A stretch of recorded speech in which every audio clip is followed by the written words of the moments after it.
નમસ્કાર 10 સુધીના દરેક મહત્વપૂર્ણ સમાચારો સાથે હું છું માનસી સોની।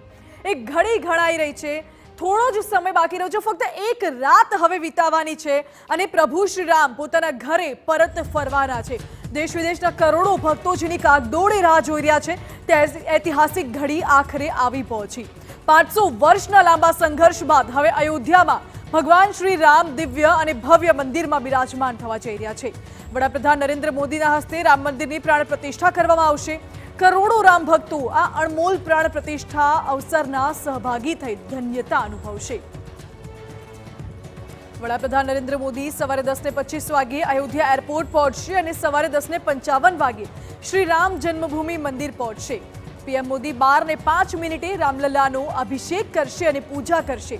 12:32 ફક્ત 84 સેકન્ડના શુભ અભિજીત મુહૂર્તમાં રામલલ્લાની પ્રાણ પ્રતિષ્ઠા થશે। પ્રાણ પ્રતિષ્ઠા પછી પીએમ મોદી બપોરે 1 વાગે અયોધ્યામાં જાહેર કાર્યક્રમમાં હાજરી આપશે અને ત્યારબાદ 2:15 કુબેર ટીલાના શિવ મંદિરની મુલાકાત લેશે અને પૂજા કરશે। રામ મંદિરના પ્રાણ પ્રતિષ્ઠા મહોત્સવને લઈને અવધ નગરીએ સુંદર સાજ શણગાર કરાયો છે, તો દેશભરમાં પણ દિવાળી જેવો માહોલ સર્જાયો છે।